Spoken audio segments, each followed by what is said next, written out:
Hi everyone, this is Rohit from Lifestyle Mastery, and I'm excited to have Wes Bush, who's the founder of ProductLed and author of the bestseller ProductLed Growth. He has worked with some of the fastest growing companies, and now he imparts his knowledge to SaaS founders and teams worldwide. He's the author of the new book, which is coming out tomorrow, which is called the ProductLed Playbook. Welcome to the show, Wes. Awesome. Thanks so much for having me, Rohit. Awesome. So I've read a lot of your work, but it's just that I've never had a chance to speak with you. But how did you get in this crazy world of startups and growth? Yeah, and I think for me, I'll actually lean on somebody else in my career. I remember I was talking to like one of the first product managers I ever met, and I was like, "Hey, like, just tell me, like, how did you get into product?" He's like, "Most people, they never like wind up in product intentionally. They wind up here accidentally. They start doing all these other things, and they eventually like wander into, I'm really good at this product thing." So, very similar. Like I started in demand generation, digital marketing for B2B SaaS companies. I was in charge of getting leads for their sales team. And then we were eventually testing out like this free trial, and it kind of bombed to the first version of it, at least. And then we launched this freemium product. It took off. And that was kind of my PLG to Jesus moment where I was like, oh, wow, like there's this old, very expensive way of like selling, which is you give people like this white paper guide, then you get them on a demo, then you qualify them, then you talk to them if they're serious about it. Or there's this like new way of selling, which is you just sign up for our product for free. If you like it, you get the value, great. And if you really want to continue with that, upgrade. And you can do that without talking to anybody. And so whenever I experienced that, I was just like, oh, that is how I buy, how I prefer to buy. And that's the future. And so ever since then, I've just been kind of hooked, helping other companies figure out how to do that. Interesting. I mean, if you look at titles like product manager and growth, they weren't there in last 10 years. I mean, okay, sales, business development, maybe, but pro- especially when tech companies, these are such new roles, they're always changing. But you also had an experience at Vidyard. I use Loom and Vidyard. What is better? Obviously, it's Vidyard. But how's your experience there at Vidyard? And how did you go? How did you have that growth over there? Yeah, I mean, I got in there at like a really fun time where it was like 50 people at that time, and then by the end of the year it was 120. So like they were Oh, just growing crazy fast.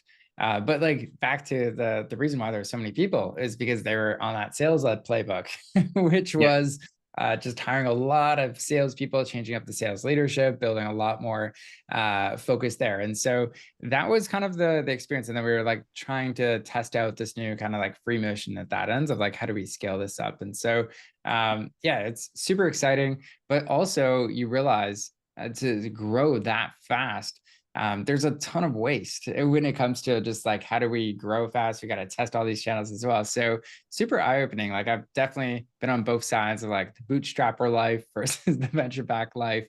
And there's pros and cons to both sides of it too. Interesting. And I had Rob Walling who's been part of companies like Drip, Tiny Yeah. Seed, Microconference, and he made a very interesting point that you only need five, I mean, ways in which you can grow, which is ads, then outreach, partnerships, content, and then SEO. Do you agree with him, or do you think there are many more ways in which you can grow? I think like those are definitely like some of the main ones most Yeah, people go through. One of the books I really looked up to when it comes to like what channels to utilize as Traction by Gabriel Weinberg. And sure. that one is pretty helpful. Like they have like this whole like bullseye kind of like framework to help you pinpoint like which channels make the most sense for you. I do think though, when you're talking about like if it's a sales-led company or a product-led company, that actually a lot of times limits which channels you can focus in on, because like a sales-led company, you could have like a really high like annual contract value, and whatever channels you could use, like trade shows, all these other like expensive ones, they open up and you're like, fantastic. Whereas a product-led company, it's not always the case, at least in the early days when you don't have like the land and expand motion like locked down, then it would be more like those first five. And that would be a great place to start for most founders. Got it, interesting. And And doesn't matter, what stage of the company you are when you're looking at what growth channel to grow. Especially at the early stage, a lot of founders would want to do multiple different things. So Mhm. my second part of the question is, should they focus on one channel till they get it right, or should they focus on multiple channels at the same time? Yeah, I love this question because like it depends what stage you're at, right? And Right. I think a lot of times, like let's say you're just trying to get your first few customers, it's actually okay to try some channels out and try a little bit. Let's say on LinkedIn, try a little bit here, and then when you find one that works, you're like, okay, great, like this has worked really well. We went to, let's say, a conference, we got a great amount of business. Then okay, let's double down. And I always like to say, like from 0 to 1 mil, like just find one good channel. That's all you need to get to 1 million. And then once you start to get that scale, you start to build out that channel, you start to, like, let's say, hire a specialist to run that specific marketing channel.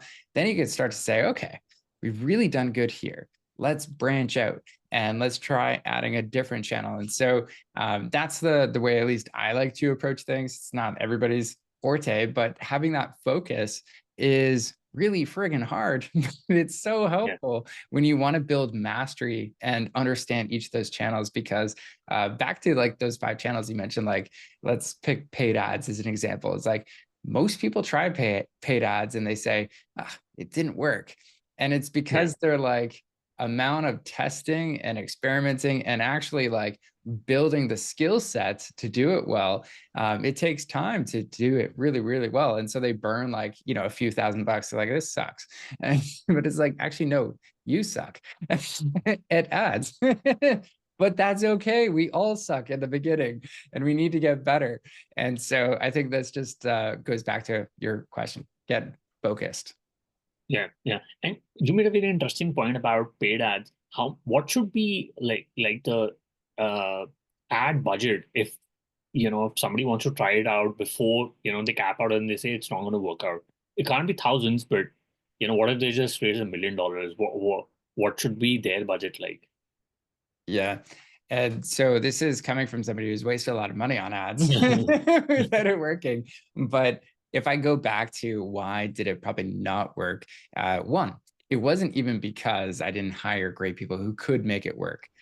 Two, like there's other things that go on to make ads work. So is your main goal for the ads to drive like bottom of funnel, let's say demos or signups, or is it to just get emails where it's like a free offer, free content, or something like that? So you got to get really clear on your conversion tool. Like, what is that first thing you're going to get people to go to? Because if you have a really crappy funnel that doesn't take people anywhere, it's like, of course, it's not going to work. Ads is just an amplifier. So, like, I would not even touch ads until you get that locked down. You have, like, let's say a good sign up conversion rate from like they hit your homepage to sign up, and then from sign up to like get to value, and get to value to upgrade. Try and do as much of that as possible with like your existing organic channel, because like all your conversion rates will get worse usually whenever you flip on the ads. So back to the budget, there's no magic number, but like try like 5-10K at least over a few months. You don't have to like blow it up all the way, but more importantly, align the amount of time you give to it. So in your calendar, block out that amount of time. So whether that's like an hour a day, whether that's like 2 hours a few times like throughout the week, dedicate that time. And also one of the services I use, which I'm a big fan of, this not a paid ad, but growthmentor.com has been fantastic, where it's like you could just have somebody who spends millions of dollars on ads and be like, hey, could you just show me what to do here? And you learn their thinking process. And they're like, and what would you update this on?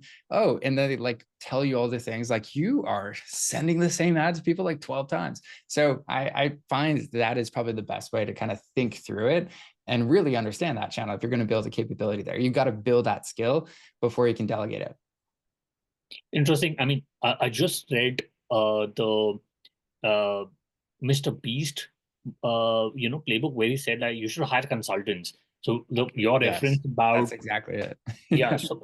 so your reference about uh, sorry, the growth mentor thing was very very it really aligned with it. But for people who are listening, to the podcast for the first time, how would you explain, product-led growth, and how does it differ from, sales-led models?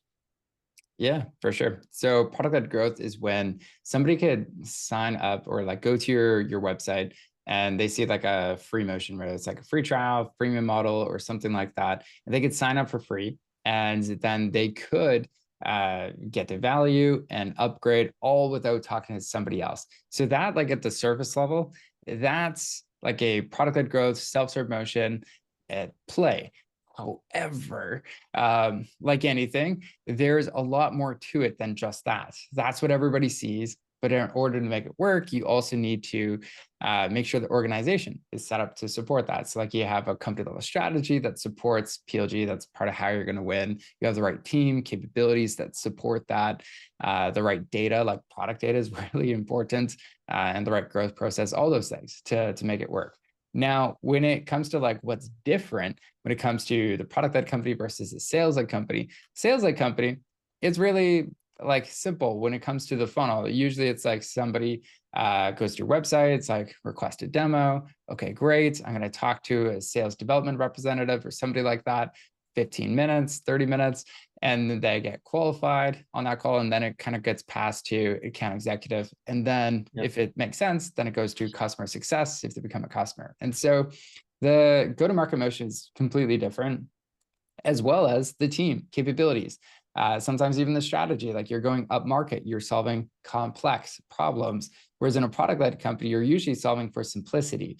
You're saying, hey, like a lot of people struggle with this particular problem. Let's standardize it. Let's make it accessible. Let's make it more affordable. And that's really where it thrives.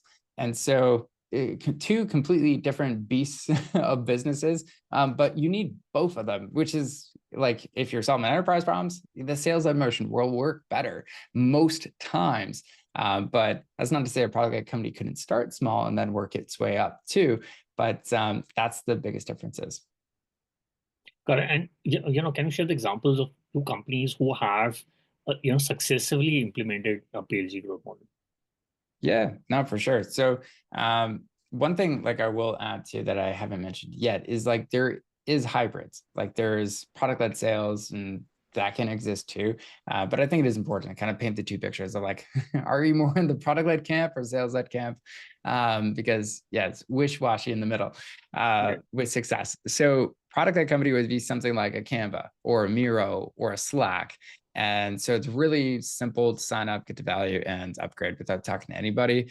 And then on the like sales-led side, I mean, there's tons of companies like this. It could be like SAP, solving like very specific enterprise problems. And I'm trying to think of more. I don't deal much with enterprise companies. I'm sure you could think of a bunch too, but that's pretty much it. They just have a kind of like sales-led process for how they approach business. Got it. And I mean, you made an interesting point about a lot of SaaS companies. You have a freemium model where, after say 7 or 15 days trial, um, you will have people, taking up the paid model. But in the last couple of years, I've seen only 1 or 2% of them would take up the paid plan. This is for B2B SaaS products.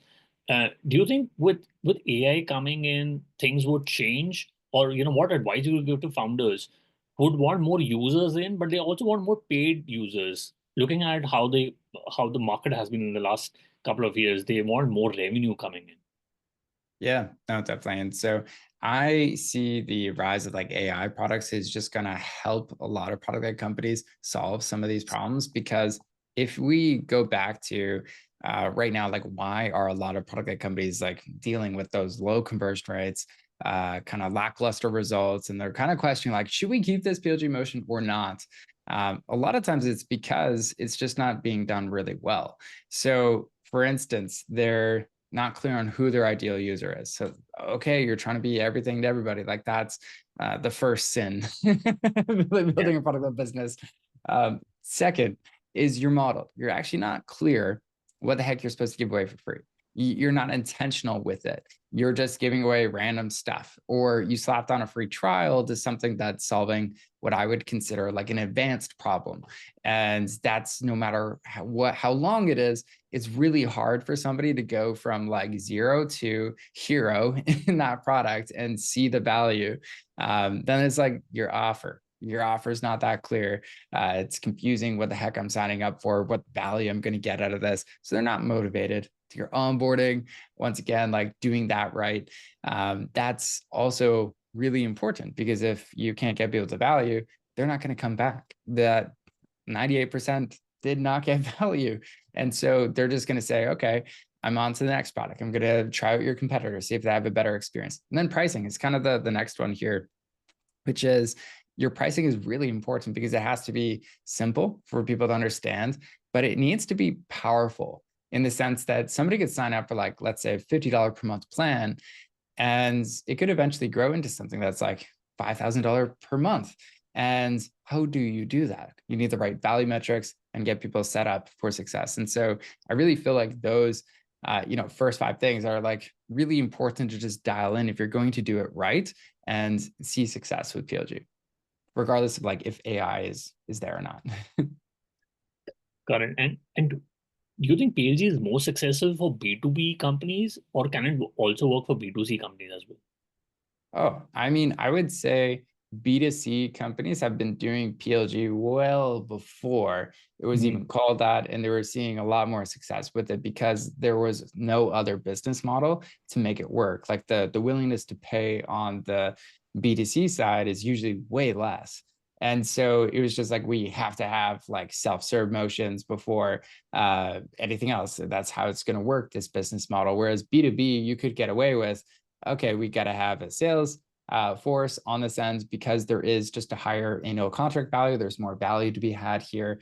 And so they didn't have to go down the route of, the product-led playbook with the self-serve motion, because they didn't have as much like willingness to pay pressure. Got it. And I done bit of content. I've done webinars or like a podcast, YouTube, and you've done it really well with your company. You run a podcast.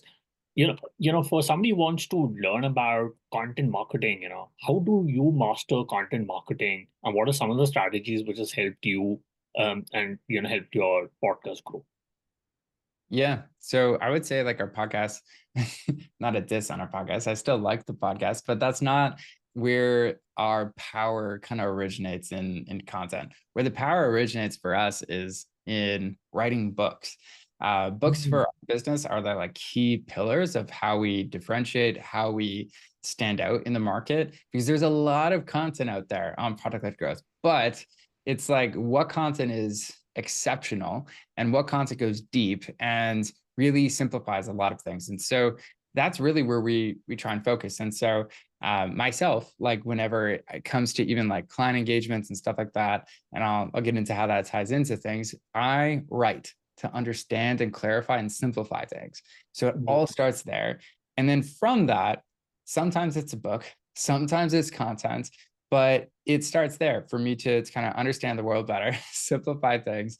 And I look at like every book I write as it's kind of like a project for me to just get curious about something. Like, why did I write the book on product growth? I was curious about it. I wanted to dig into it. I was by no means an expert, but I became one in the process of writing the book to understand what is everything that goes into it. And same thing with the ProductLed Playbook. I was like, for this book, I was obsessed with understanding, since we had hundreds of clients at that point, I was like, what separates the clients that are like wildly successful from the ones that aren't?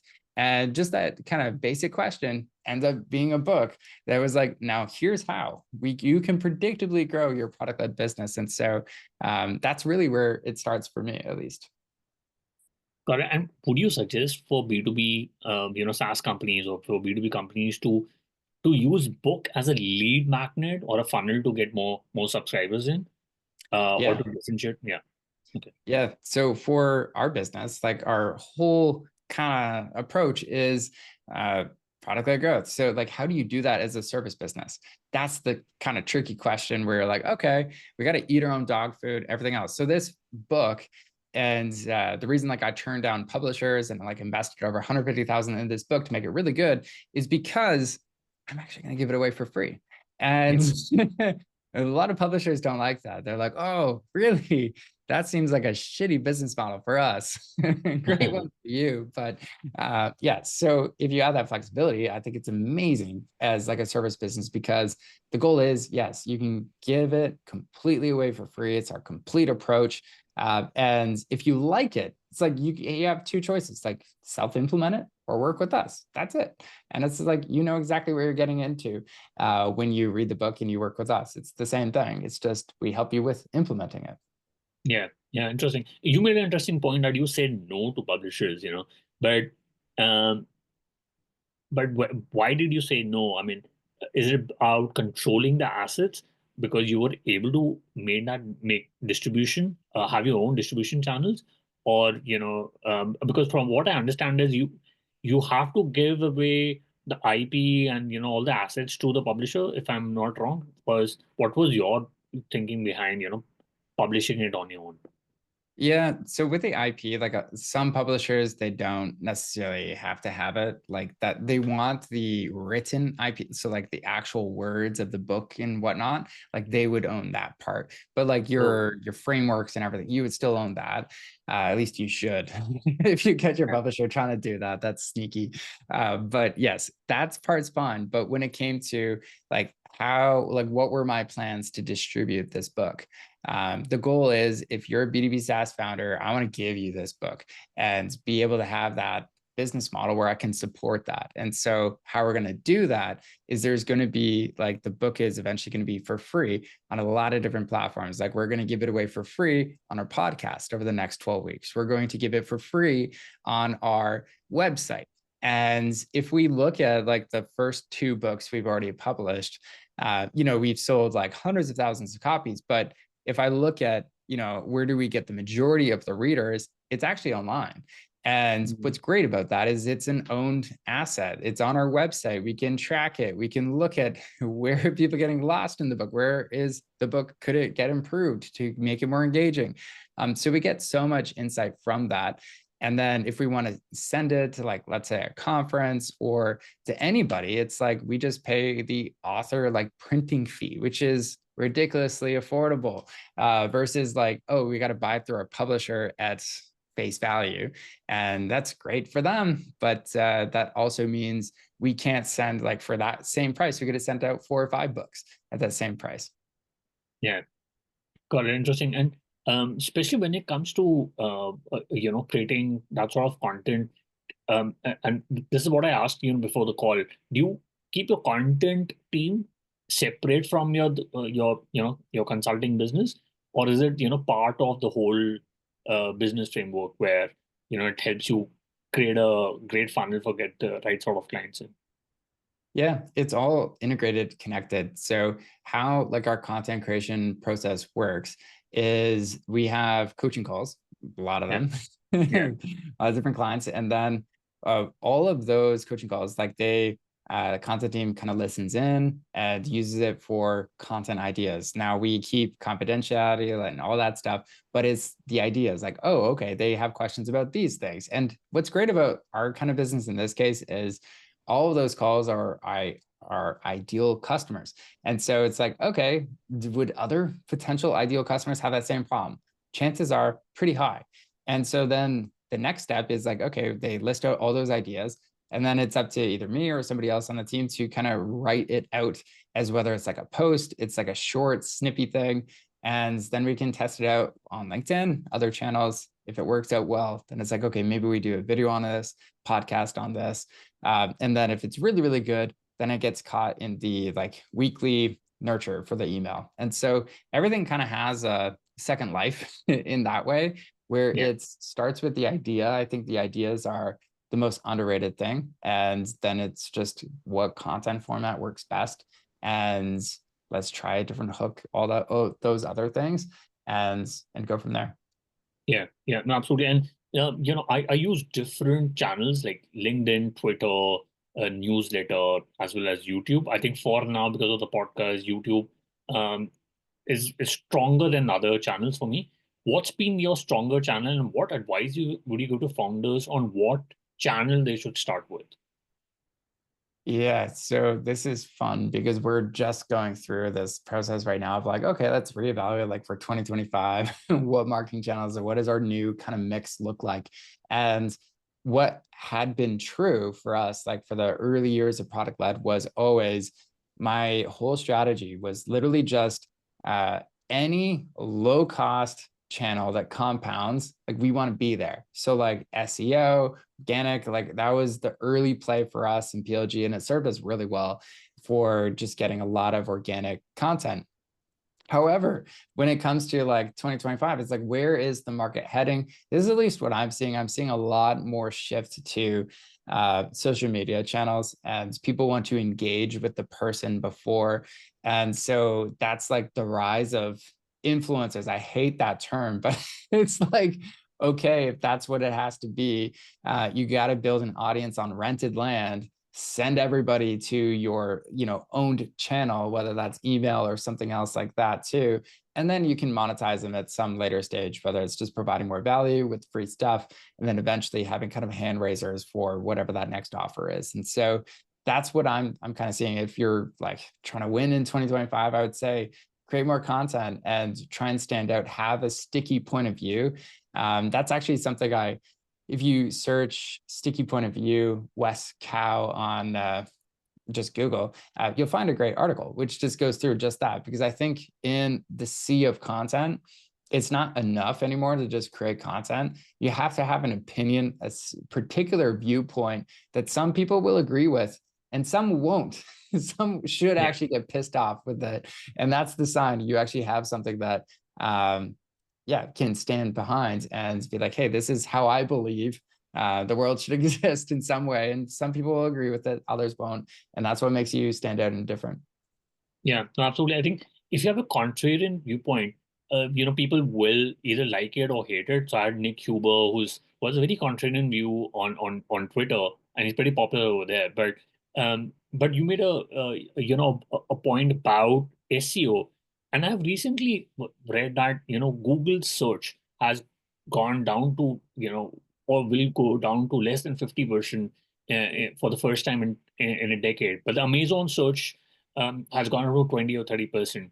But do you think SEO is dead because of AI, or is it's not that it's just hearsay? I don't think it's dead. Like anybody who says it's dead is, I don't know, dumb. Like there's things there. Like we still search for stuff, but I think what we search for is completely different. So surface level stuff, no, like that stuff is getting like 0-click attribution. If most people won't even use Google, they'll use some sort of like AI like ChatGPT or something like that, where it's like, okay, I just found all that stuff here and it's always pulled up. It's become like secondary to everything. And so when it comes to longer form like research and stuff like that, I think there's still a big potential there when it comes down to like long form content, stuff you just can't necessarily like chat GPT it. That's really where it's like there's a smaller window of like where search makes a ton of sense. And then what basically ChatGPT and all these other tools have taken out is like a pretty big chunk of the more surface level top of funnel stuff. So I think like top of funnel really it's hard to compete there, because even if you search for some things, like it will just get like summarized by AI. Middle of funnel and bottom of funnel, I think there's still a lot of opportunity there. Interesting. I recently had Julio Avalos, who is the founder of Shades News, and he used to work. He was a C-level executive at GitHub and a few other companies. And this new news platform is only for Gen Zs and millennials. And he made a very interesting point about Gen Zs, that they consume the content first on TikTok and then on other channels. Like I'm a millennial, so I obviously I look at Chat GPT first or Google, but you also look at younger audiences and how are they consuming content, or do you think they're not ready buyers right now, so you don't focus on them? But what advice you give to founders who would want to look at younger audiences or different audiences who are not in the typical 25 to 45 buyer ICP audience? Yeah. So one way I would kind of think about approaching it, and this kind of goes back to the user component, like in the product-led playbook, and this is a fun activity for anybody to do. So regardless of like the channel you decide to use, start with like, who's your ideal user or your ideal buyer? Will work for sales like companies if you do that too. And then get crystal clear on like, what is the main outcome? Like their big desired outcome that they want at the end of this. And then like break it down into a few levels. So like, let's say, let's use Canva as an example. So like, okay, go ahead. You're the ideal user or designer Yeah. in this case.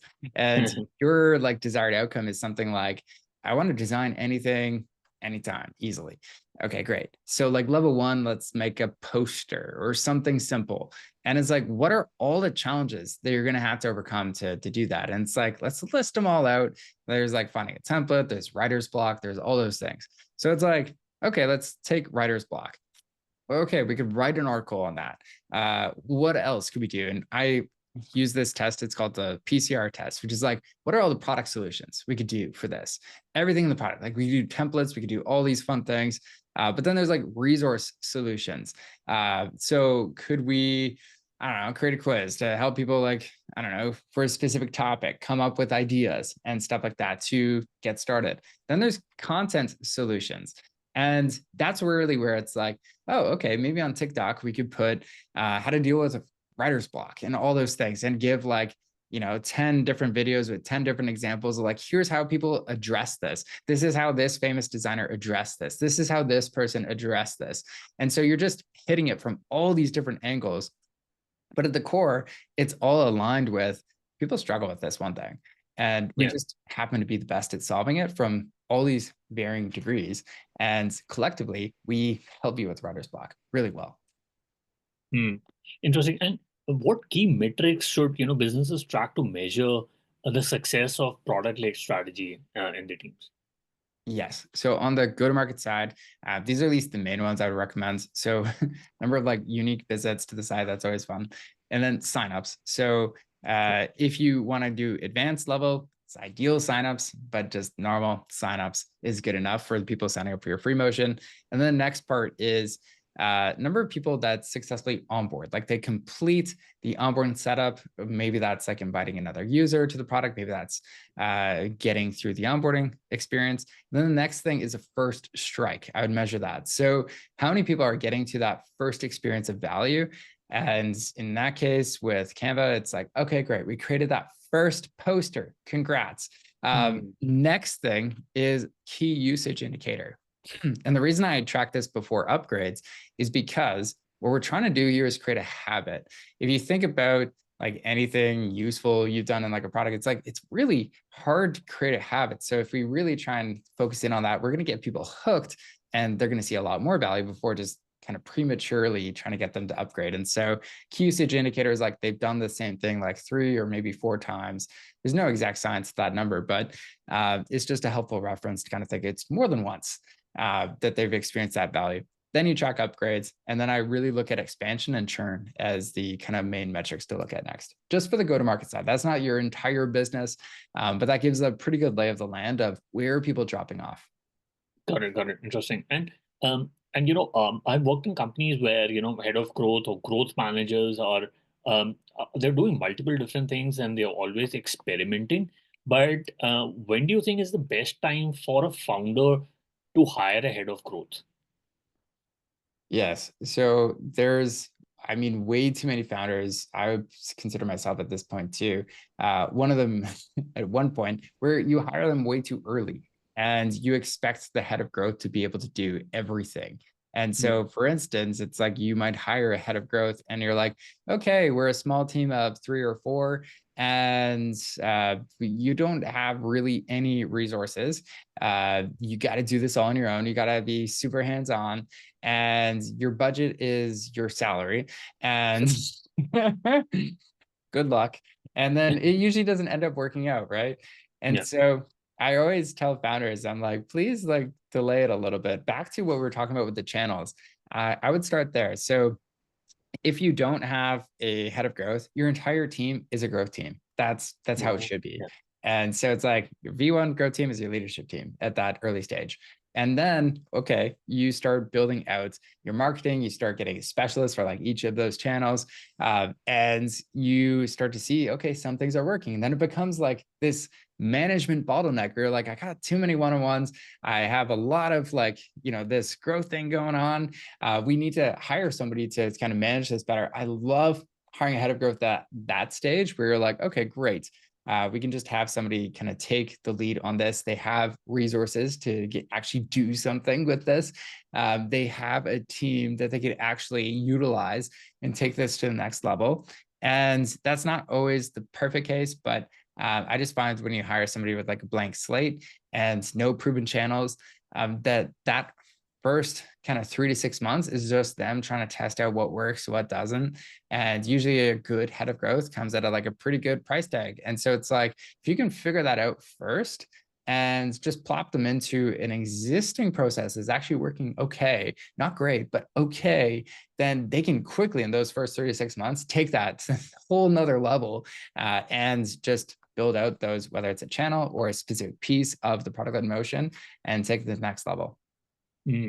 Got an interesting ways. And you just about to launch your book, The ProductLed Playbook. What made you write it? After you had a very successful book which you've written, which was The ProductLed Growth. How's it different from the last book? Yeah, for sure. So the product-led growth book was written about 5 years ago, and the main focus for that one was understanding product-led growth and if it's right for you or not. And so for a lot of companies, they're thinking about like, is this the right approach for us or not? Like, if that's you, like that's the product-led growth book, they'd be perfect. Now, let's assume product-led growth is the right fit for your business. What is the best way to do it? That is the product-led playbook. And I actually say that like within the first like few lines, I'm like, please don't read this book. Please don't buy this book unless you are sold on product-led growth being the right approach for your business, because there is no talk about if this is right for you or not. This is literally the step-by-step playbook on how to do it. And it goes through a linear 9-step system of like, what do you actually do to roll this out inside your company? And it's very tactical and also has a strategic step too to make it work. But that's the difference between the two. Got it. We'll put that in show notes. And I quickly want to do the top 3. What's your favorite business book? Yes. All right. So one of my favorites was Traction by Gino Wickman. I think it's a great book, and hopefully the ProductLed Playbook is kind of similar, but just more specific to SaaS. Got it. And if you could go back in time when you started with ProductLed, what is one thing you would have focused on or done things differently? Yes. So one of my biggest regrets is after I wrote the book ProductLed Growth, I stopped doing like creating. And I was like, okay, I got to be the CEO of the business. I got to delegate all these things and kind of retreat to my ivory tower. And you know what? That's fun for a little bit, but at the end of the day, like if you're in, whether it's like a consulting business or a creator type business, you have to find what is your unique ability. And for me, it's writing, it's creating books, all those things. And you have to hone that craft, and you have to do that craft every single day and create a team or design one that supports you to do that at the highest level. And so, yeah, if I was to change one thing, I would probably just start the next book right after that first one. Interesting. And do you have your favorite online tools, example, Gmail, Slack, Zoom? Yes. So I would say Canva for ProductLed company. Yeah. Okay. Got it. We'll put that in the show notes. And Wes, what's the best way people can reach out to you and know more about your book on the ProductLed Playbook? Yeah. So if you want to learn more about the ProductLed Playbook, just go to productled.com. And then if you want to follow along for more kind of a free advice on product-led growth, I post daily on LinkedIn at just Wes Bush. You can find me. Got it. We'll put down in the show notes. Wes, thank you so much for taking your time and speaking to us. I thoroughly enjoyed my conversation with you. Likewise, this was fun, Rohit.